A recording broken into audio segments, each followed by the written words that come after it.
Hey everyone, welcome back to Life Unpotted, an open conversation where we peel back the layers that prevent us from living freely. In this episode, we're going to be discussing the process of finding our way back to the present moment by unlearning certain thought patterns that have been deeply ingrained throughout our lives. As always, you're hearing our thoughts and realizations in real time, so we recommend that you listen until the end. With that being said, let's get into the episode. So this season, we've been talking a lot about introspection, becoming more aware of our thought processes, how we interact with the world, our relationship with the world. And with that, I've been noticing for myself that the more that I become aware of my thoughts, the more I'm starting to realize that certain thought processes that I'm having don't really serve me in the way that they used to. And I think one example that I've been thinking a lot about is like the habits, whether that's a habit of jealousy, feeling jealous about something, whether that's scarcity mindset, feeling like because someone's happy, you can't feel happy, whether that's simply talking about somebody else, not even a sense of talking shit, but just talking about somebody. And I'm starting to realize that when I do these things now, they don't feel good anymore. And they actually feel kind of weird. And that can feel kind of off to realize that, wait, not only why am I doing that, but also why have I been doing that my whole life? But I want to talk about the transition that occurs when you start to become more self-aware and when you start to become aware of your thoughts and how that can feel kind of weird. Yeah, I think that's a great place to start because your entire life has been your entire experience, and those habits that were a part of that entire experience are what are really familiar. So I think as you start to get into a point where you become more aware of your actions and the consequences of your actions, those habits don't fit into where you want to be now. So you might reach for them because they're habitual, but they don't resonate with you the same way that they did, and you have that awareness. So that is a really interesting place to start. My entire life, like what's been habitual for me is like shutting down when I feel overwhelmed. And I know that doesn't work for me anymore because that will only further perpetuate negative forces in my life, things that I don't want to perpetuate. So I'm working on unlearning that habit of wanting to isolate myself or just like remove myself. So that's difficult. You have to be aware of it. I find myself like catching myself every moment. And even with the podcast, right? It's something that you have to be aware of and be open. You have to be open to.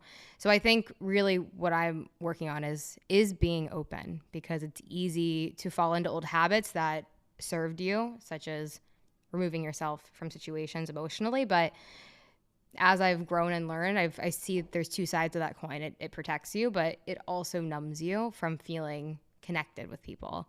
And that's not the direction I want to take. So that's really one of the big habits that I think that I know that I'm working on. And right it's interesting because I think a lot of these habits we think are actually benefiting us. We think that they're helping us, whether you're talking about, just something simple as like talking about somebody else. We think that there's nothing really wrong about that until you realize that maybe you're really doing that to put yourself back up. It's interesting that when we become more aware of these habits, the way that we interact with the world, that we realize that we were doing them, our brain was doing them to keep us safe, right? That's a lot of the reason why our brain does a lot of things. And these habits become so cemented in our brain, and we have to ultimately form new pathways. We have to form new neural pathways and teach our brain, teach ourselves to understand that just because that habit feels comfortable, just because that is the way you've been operating your whole entire life, 25 years, 30 years, whatever, 50 years, it doesn't necessarily mean that that is what is the way that it's going to be best for you. It's just most comfortable. And this always goes back to what's comfortable is not always good for us. Yeah. And I think the point that you were making, the habit that you're finding is with quote unquote influencer drama, and how for a long part of your life, that was something that you really paid attention to. And now it's getting brought up and people are reaching out to you saying this is happening with this influencer. And for you realize I actually feel bad for this person. I don't want to throw the fire on this conversation and perpetuate it. You don't view it that way anymore. You see these people as human beings and not even that different from you. Yeah. For context, recently there's this New York City influencer and everybody was talking about this drama with her family and her husband. And I think a lot of my friends were like sending me articles about it. And normally I find myself, I was curious, but I had this thought process where I was like, whoa, she is a human too. She's probably so hurt by this that everyone's talking, creating all these rumors about it. And it really made me start thinking, why do we care so much? Why do we talk so much about other people? And I started, I think, now that I have, like you said, done more inner work of understanding the way that I operate in the world, the way of understanding that, oh, I might actually be talking about somebody because I don't feel good about myself or because it makes me feel better, right? Why do you think that why do we talk about other people? Like, why do we gossip? And is gossiping always bad? Or can it be like, I don't know. I think this was an interesting situation. It Yeah. made me think a lot about it. I think in this particular situation, not even in this particular situation, I think in general with gossip, it's reflecting something back to you about yourself and your belief about yourself. And that makes you feel good for whatever multitude of reasons. And I think as you peel your layers back more and you see that there's no difference between you and anyone else in this world, despite class, income, whatever, that no longer plays a part into a division between you and other people. I think as you go further down that line, you don't feel the need. It doesn't feel good anymore to talk about other people because there's nothing that you need reflected back to you because you don't see a separation between the two of you. Right? There's nothing different. You're the same species. There's nothing really that different about you. So I think the further you see things that way, it doesn't feel good to gossip anymore. I think inherently gossiping is just always going to be revolved around they have that and I have this. And I also think like the more confident you are about who you are, the more secure you are in your own life. So if you hear something about someone else, you go, okay, well, that's their life, right? Like, why do we have to form such an opinion about the way that other people live their lives? And I think ultimately, if I have an opinion about what someone else is doing, I'm just reflecting what I would do with my life. That's kind of all an opinion is, right? Just what we would do with our life. So it's like, why do we need to project that onto somebody else and say, my way of operating is the right way? And I think a lot of that comes back to ego, wanting to protect this image of yourself. The ego wants to keep us safe. The ego wants us to feel like we're so smart, we're superior, we're better than the people, because ultimately that, makes us feel protected. And when you stop acting so much out of ego, you start to recognize that my opinion is just based on my own life experiences. So too is everybody else's opinion about their life. Not one is better than the other. And I don't need to judge somebody just because they're living a life different than me. Why would I judge somebody if I'm living a life different than me? Well, I think taking this back to habits, like in habitual things that we do when we're not aware of things, I think the further we examine ourselves, the less we feel we need to examine other people and be critical of other people, because anything that we're thinking about anyone else is a projection of how we've thought about ourselves. So I think there's really no point to compare yourself and think about other people when you're really just focusing on growing yourself and pushing yourself forward. I think about like when I had homophobic thoughts when I was younger, like when I was 13 or 14, I remember thinking something about like this gay couple. Here I am now in a same-sex relationship, and I can recognize those were all opinions coming from society, coming from a belief system that I adopted. And ultimately, there was some reason why I was saying those things. There's always some reason, and maybe in hindsight, it was because I was so insecure.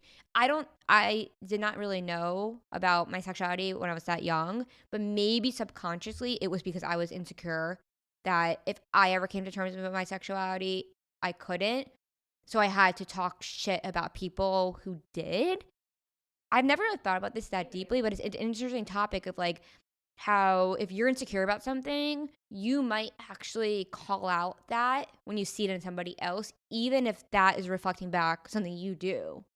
Do you get what I mean? It sounds like whenever you're more insecure, you're going to be more harmful. Well, it's almost like like a lot of it goes back to fear, right? Like if you're talking about how there's some drama about somebody else is living their life that way, I think it's safe to say that reflects your own fear, that you're so scared of living your life that way because you can't face that. You can't face that for yourself. So hearing it someone else doing that makes you so uncomfortable. And I think that kind of goes back to probably why I was having homophobic thoughts, because I was so uncomfortable with the idea of anything same sex, anything LGBTQ, that I felt so uncomfortable by it. But it would never have to do with the other person. It was always had to do with me. And I think just talking about habits, talking about these habitual thought processes we think and assume we're is a result of external things, but these are all a result of the way that we operate in the world. And that's a really important thing to recognize, because it can help you recognize that if you go inward, there's a lot of fear that you can recognize in you that you're really scared of. And that's why you're talking about the things you're saying. Yeah, I think what you said about going inward is really interesting, because it's a long journey to actually be able to look at yourself directly and to question yourself directly. And I think in the midst between people, before people are ready to like look at themselves in the mirror and point things out of what is hurting them or what is causing them to act out in other people, because they know they're true in themselves, but they're afraid to confront them. And it takes a lot of courage to be able to do that. And that doesn't happen right away, I don't think, right? Unless, maybe sometimes people do just wake up and realize, what the hell am I doing? But I think for most people, it's a slow journey of questioning, am I actually happy, or am I numbing myself with things so that I don't feel the negative emotions? So that is going to perpetuate me pushing out these negative concepts and ideas and feelings onto other people. And then I think just to the point of where you get to the place where you can finally look at yourself and look at the root of these negative beliefs you have about yourself, that's where the change starts to happen. And that's where you stop needing to look to other people to put them down when something awful is happening in someone's life. People are drawn to negativity. It's a break from their own life, of what their own things are going through. So to sum it up, if you're looking at yourself and you're examining yourself and you're doing that kind of work, you're not going to go for someone else's jugular when they're down on the ground and suffering, right?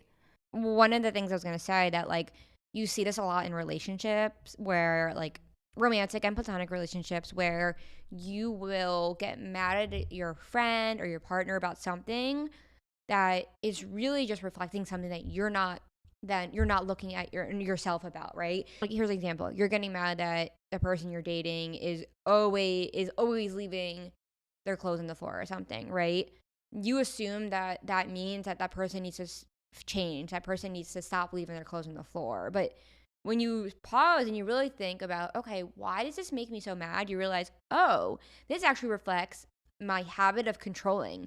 This reflects my need to have everything perfect. So when you're able to like switch it back and put it onto yourself, instead of you could realize, number one, the other person doesn't need to change, and number two, because this is actually something that reflects me. This reflects that me to think that my opinion is superior. And I think at face value, a lot of people might not really think much about this, like, oh, that's just who I am. But no, this is a deeper thing. And I think that's the point I want to get across in this conversation, is that this is not these what might seem like you getting like so angry when the cereal falls. I think I used that example in the other episode. Has nothing to do with the cereal. When you're judging somebody else, it has nothing to do with judging. When you're feeling jealous, it has nothing to do with the fact that you probably actually want that thing. It goes back to the fact that you think that you don't trust yourself, that you'll be able to get it. Relationships are a really good example of this, because it's someone that is almost in relationships, like you have the tendency to almost look at the person as an extension of who you are, because you're spending a lot of your time together, you're in the most intimate parts of each other's lives. So in with that happening, it's easy to blame that person. If something bad happens where it's like, ugh, like those clothes are on the floor again, this person, I can't believe them. This is awful. They're awful. But like what you said, if you stop and pause and you're questioning, why am I feeling rage from the clothes being on the ground?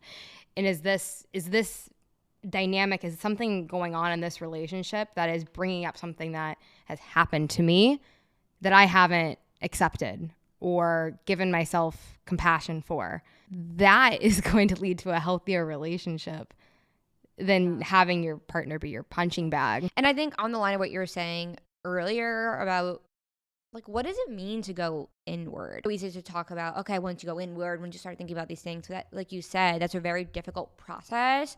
And it could take, some people don't even know, where do you start? And I think for me, once I started meditating more, which kind of, what meditating to me means in the time I do it is having stillness to not be consumed by my thoughts. So when I'm meditating or doing any task where you're not in your mind, you're more in your body, that's going to allow yourself to become more aware because you're not so caught up in your mind. You're not so caught up in these habitual thoughts that govern you and rule the way that you think. And when you find that place of kind of stillness, that can give you the space, the window to open up, and a thought comes to you of, oh, that's why I'm acting this way, or oh, that's what this really means. And so meditating can help, but I think anything that any sort of forum that provides you a level to have stillness, whether that's going for a walk without your phone or really just being there, being with these thoughts. I think what it comes down to is you have to be with these thoughts without distractions.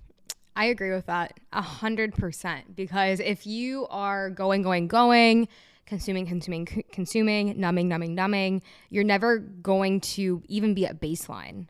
And I feel like in order to really go inward, quote unquote, you have to be at a baseline, I feel like, of not trying to recover or not trying to be in fight or flight mode. I think a lot of people live their lives in fight or flight mode. I've spent most of my life in fight or flight. And what can you explain that? What does that feel like? What does it feel like to be in fight or flight? Yeah, like I think the biggest indicator is that you feel like every single thing you're about to do is life or death, whether that is submitting assignment to your boss, turning in a paper for school, the way that you communicate with a new group of people you're meeting with. You think everything is you're either going to sink or you're going to float based off how well you perform. And that puts an amount of pressure on you that anxiety builds, and you're not even thinking clearly because you're in such a state of fear. I think another one is it's like just your body. It feels, if you have like faster heart rate at times, or you can't really relax. Like for me, like I spent most of my life, and I still spend a lot of my life in that state. And I'm finding ways to get myself out of that state, because until you can get yourself out of that state, can you really start looking inward? Because that's a state of life or death. You're not going to be able to go up the hierarchy of understanding your needs if your basic needs of safety aren't met. So I think allowing yourself to feel safe, and that can take a lot of work. Allowing yourself to get back to a natural state, that's the first step, I think.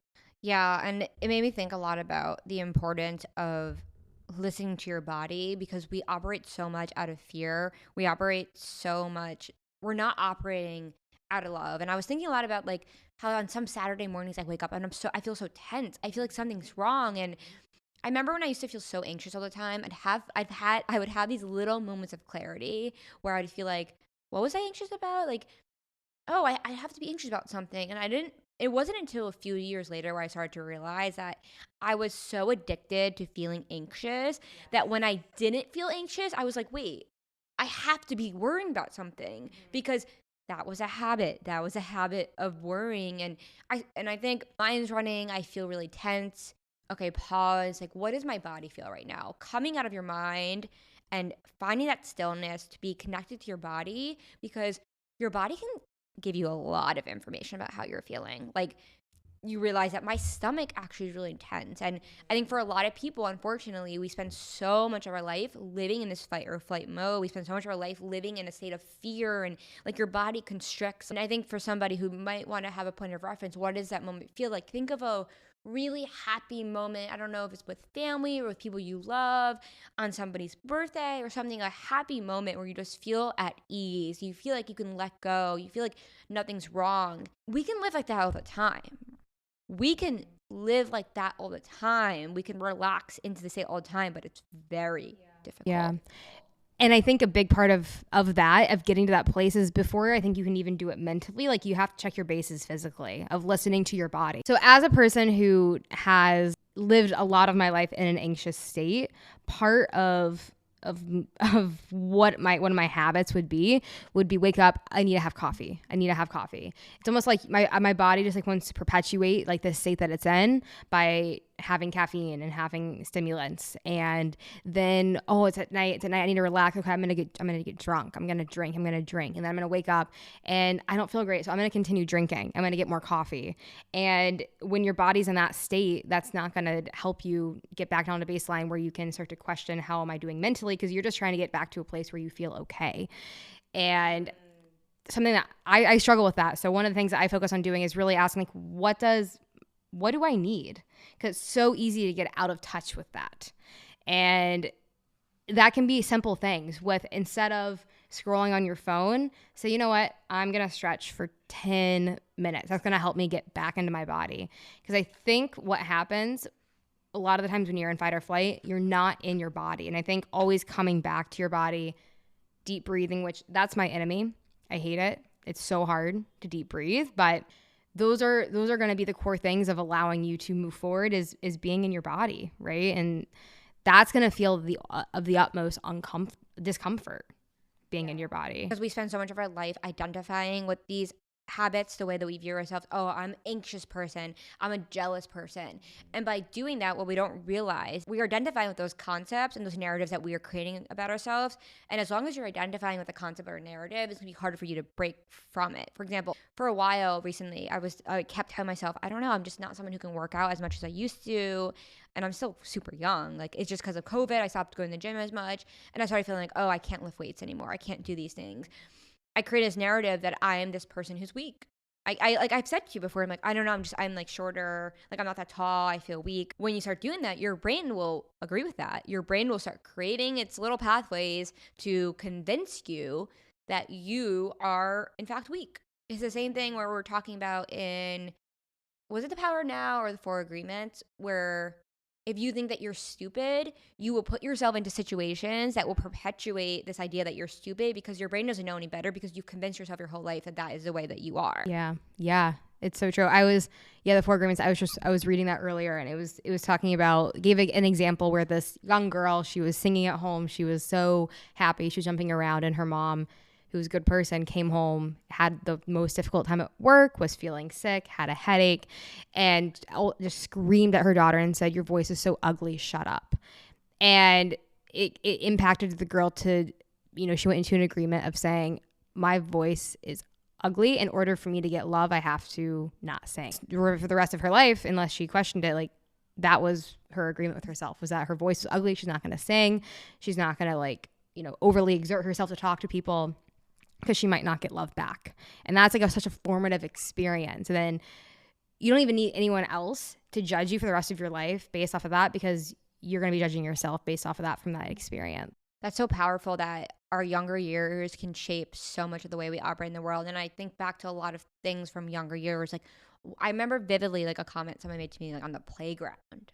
And I think that it's easy to undermine because life moves so fast, and all of a sudden you go from high school to college to working in the real world, and working is all consuming and you have no idea how to operate. We start to dismiss, and we don't reflect on all the experience that we had in our younger years that are actually operating in the way that you feel at your current job. They're influencing the way that you feel when you're not getting feedback from your boss and making you invalidated. A lot of that goes back to the way that we interact with the world when we were younger. So recently I've been doing a lot of reflection on, like, my younger years, not just when I was like 4, 5, 6, but like 15, 16, 17, 18. How did I feel in these social situations? Because that can play into my insecurities that I feel now when I go out into the world. As we become aware of these habitual thought processes that we have, it's super important not to judge ourselves for having these thoughts or for having these habits. For example, if you realize that you're someone who actually talks a lot of shit about someone else, or who judges somebody else, you might get to the point where you're like, oh, I'm a bad person. And now you might find yourself again in another identity of thinking you're a bad person. But that's where the self-reflection comes in, to recognize, who hurt me in the past? Why do I feel this way? Because a lot of the time when we're acting in these states of fear, and we're just not acting in a state of love. And that's because we don't feel like we can be in that state of love, because we have been hurt in the past, and we haven't fully given that enough attention. Yeah, and I was actually thinking about this earlier as well. Everyone's energy state is always pure love. We all are made of pure love. And that is a state that can feel so hard to reach because of all the layers and all the walls that we've put up over our entire life. Once you start to question the things and the thoughts and the points of view you have about yourself, and as you allow the walls to fall down a little bit, you start to get glimmers into that feeling and how strong that feeling can be. In those moments where you're feeling the most pain and you're feeling this, and you allow yourself to feel them, it's going to bring you back to that feeling of pure love, because that is what is within everyone. And it can be so easy to forget that and go down a path that doesn't reflect that back to you. Everyone has that inside of them. And that, if you told me that 10 years ago, I wouldn't understand what you meant by that. And it's words don't even do it justice, because it's a feeling, and it's something that's within every single person, whether you believe that or not. And I remember maybe a year ago, 2 years ago, I would try to write down affirmations about myself, like I am smart, I am kind, and writing those things down, what I would feel back from that was that I'm stupid, I'm unworthy. And that was the reality of it. So it didn't even feel good. I felt like I was forcing something. I was so far away from being able to feel that. Sometimes that's not even the answer. Like, just trying to force yourself to believe something, you have to feel it with your whole body. You can't just like try to mentally convince yourself of something about yourself, because it's your body that has all the experiences stored that tell you that these things are you are stupid or you are unworthy. You have to feel it with your body. So I think that's why going back to always tapping back into and being in your body, that's what's going to allow you to feel and work through these feelings. And this makes me think of like when we took mushrooms, and psilocybin mushrooms, and it's such an interesting experience, because as the doses go a little higher and you start to take them in environments that feel comfortable and you start to go more inward, your body is doing so much work that you're not even cognitively aware of. And sometimes it might cause you to like cry or feel things, and you're not even consciously aware of what it is, but your body knows. And afterwards, we wake up the next morning, or you sober up in a few hours, and you feel so light and you feel so good. And I think that really establishes how we can't do the work through just thinking through our brains. It's a feeling that we have to feel through in our body. That's really powerful. And I remember also writing down certain like aspirations or affirmative things of I am smart, I am beautiful, I am all these things. And at face value, those things can sound great, because you think, okay, the best way to feel good about myself is to write things down. And I'm not saying that that's not always valuable, but your body's disconnected from that feeling. You don't actually feel that way. So I think what the missing step there is like exactly what you said, is allowing yourself to feel. Allowing yourself, and what does that mean, right? Well, allowing yourself to feel means let's, for example, you feel really insecure.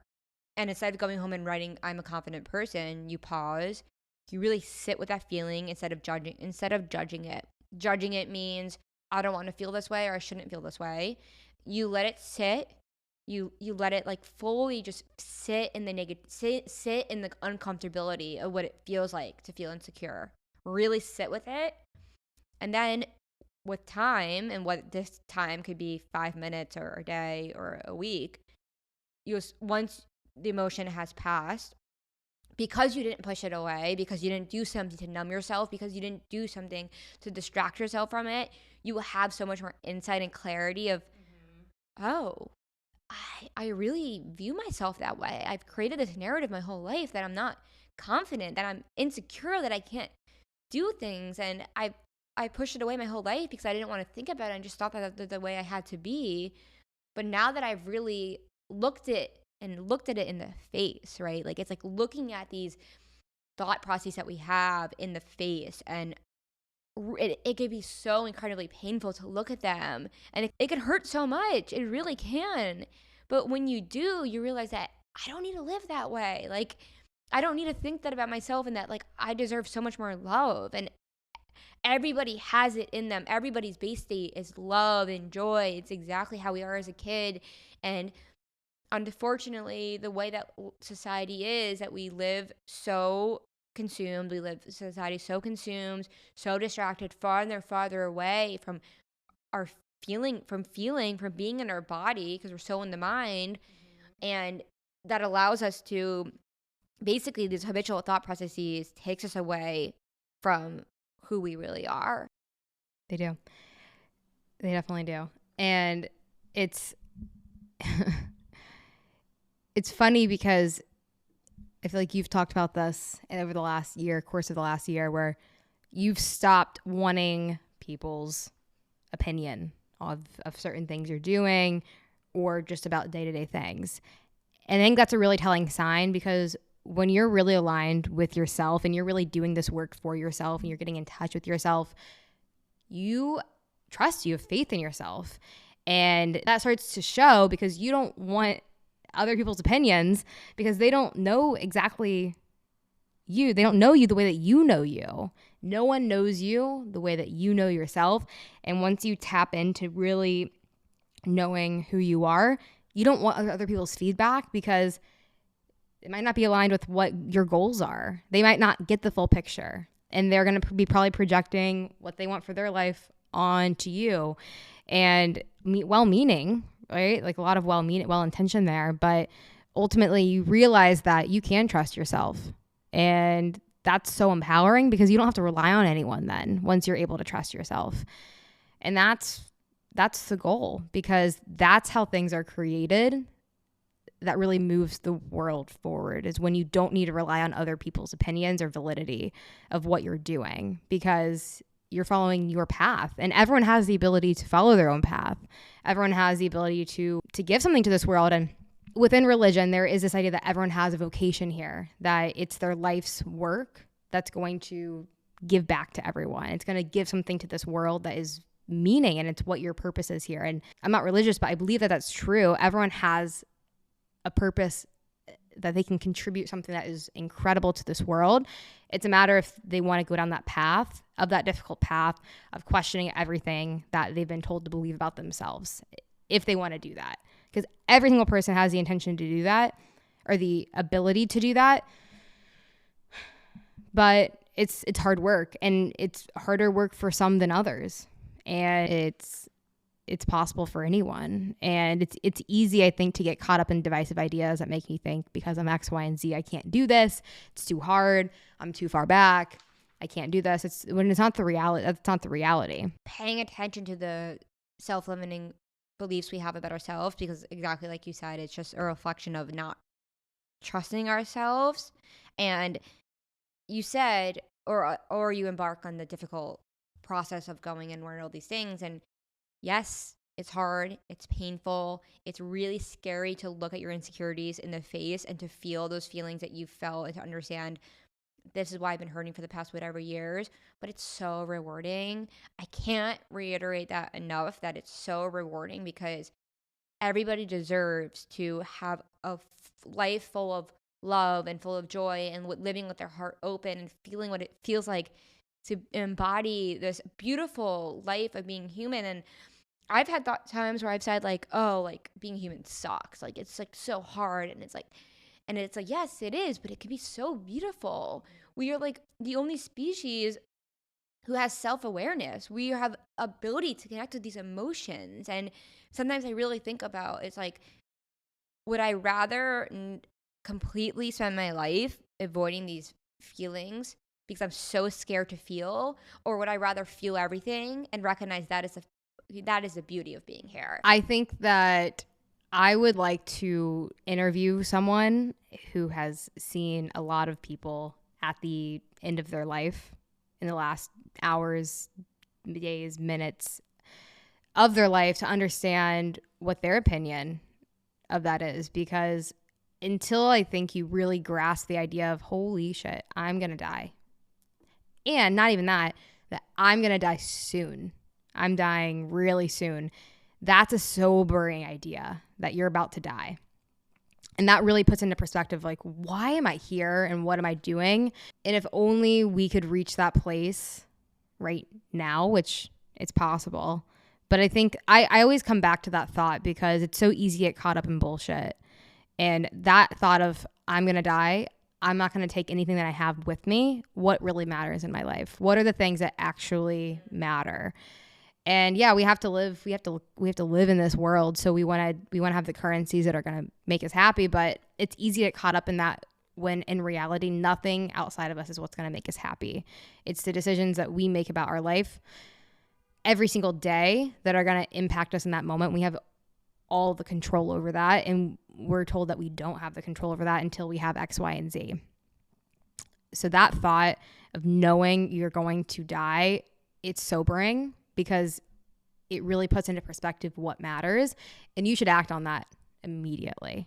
Yeah, and it's the question of what's scarier, thinking about death, being so scared of death, or realizing you're never really living at all because you're spending your life so deeply ingrained in these narratives you create about yourself, these thoughts that you create about yourself, these insecurities that you think are true, this identity you think is true, when in reality, it's not scary to die if you've lived. So how do you start living?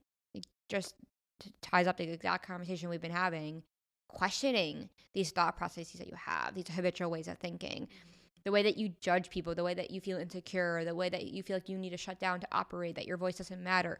All these things that are everything from being in the present moment and operating out of love, but operating out of fear and operating out of scarcity.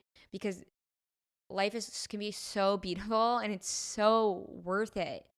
And you can be here. And I think if you're listening to this and you're someone who you feel so far away from that, don't get discouraged because everyone has to start somewhere. I literally just said I used to be homophobic and now I'm in a relationship with a woman. That's a lot of progress to get there. It wasn't easy, but it's so worth it. You're never, ever too far behind to begin. You're never too far behind to look at yourself and question things. It could take one interaction in the world to wake you up. It can take one conversation you have and you go, why did I act that way? And to sit with that for a month for you to go, wait, I don't need to be like that anymore. I don't need to identify this way anymore. I don't need to feel this way about myself. So I want to encourage people to really do that, to really try to question things, question their beliefs, question the way that they think about themselves, because everybody deserves to live in this world out of a state of love and not out of a state of fear. Well, the reason I like talking about all this information so much, like I don't know if we're making sense. And ultimately, I don't care because the purpose of this podcast for me is for me to push myself and for me to continue to let myself be open, regardless of what my mind is telling me that I should be doing. I should be closing down because you're not talking enough, or like you're not making a good enough point. Like these are all the things that cripple me the most. So for me, all that matters is remaining open in these conversations and learning to formulate my thoughts, giving sound bites that might resonate with people, but certainly resonate with me. And I feel the physicality of what saying those things really the impact they have on me. It allows me to continue having this experience of wanting to live a life open and questioning my beliefs of, you've been socializing so much, like you need to take time to yourself. Even though I'm with people that are like loving and open and welcoming, it's like, do you really have to go and, barricade yourself in a room to like get in touch with yourself? Or can you do that around the people that you're with? Can you just like let go of that false idea of that's what you actually need? And can you just be here now and experience this moment as it is without all of these agreements or whatever you want to call them that you have, that you think you should be doing because of how you're feeling? And that's really what this conversation means to me. It's just moving forward, and that's not always going to be super clear, not going to make a lot of sense, but it's just continuing to push forward and grow. And exactly like you said, it's the very act of doing this podcast for you that's allowing yourself to really analyze a lot of things that you're working on. So the best way to really go inward and to have introspection is to do something that scares you. Do the thing that makes you uncomfortable, something that triggers you. Do something that is going to make you feel insecure so that you could really sit with that. And I think as we close out this conversation, I want to just say to people, I challenge you to do something that feels scary. I challenge you to sit with a thought that you really don't want to think about. And if you want to email us, write us in, DM us, I honestly genuinely want to hear, like, what did that feel like to you? What did you learn about yourself? What do you want to continue to learn about yourself? And I think maybe like in one future episode, we can come up with like things for people to do that actually are going to put them outside their comfort zone and allow them to have more realization about themselves. Yeah, and everyone's different. Not everything's going to work the same for every person. But it's starting somewhere, realizing you might hate this, but it might help you get to the next point that's actually going to resonate with you and help you make some sort of recognition of what's going on. Well, this has been a really good conversation. I would love to get feedback from our listeners, but we're just trying to be open and honest, and that's the kind of information and conversations that I want to hear, because it helps me also process the things that I'm going through. It feels so like not living in a state of, I always said, fear and scarcity, to be recording this podcast. Truly, like, this is what I want to talk about. It's a Saturday afternoon, and this is what I want to talk about. Yeah, and the fear of judgments, opinions. Are you really going to put that out? Are you really going to say that? Are you sure you want to put that out there? Like, those are things that I think we are directly looking at and moving past, and continuing to not have intense pressure on ourselves for this podcast. All right, guys, as always, thank you so much for listening. We hope that this conversation resonated with you in some way, and if it didn't, that's okay too. Re-listen to it or don't. There's no pressure, and I don't want to pressure anybody, honestly. I just want people to know that go at your own pace. We hope this is insightful for you. This is all just our experience. Nothing is right or wrong here. If it doesn't work for you, it doesn't work for you. This is just us sharing our truths, and we hope that it helps you. Yeah, maybe this isn't the episode for you. Maybe in 2 weeks there'll be a better episode that resonates with you more, right? It's not for us to make sure that you love every podcast episode from us. It's like, find the things that are gonna help you, and maybe the goal isn't to always listen to this. The goal is to help you get in tune with yourself, where you don't feel the need to listen to these things anymore, but then come back to it when you feel that you want to have that input in your life, right? So we'll always be here. We'll always be doing this, and we're just going to be doing it, putting it in audio form. But really appreciate everyone being here. We all love you so much, and we're so excited to continue on doing this. We'll see you in a couple weeks. See you, or talk to you in a few weeks. All right, everyone. Talk to you soon. Thanks for listening.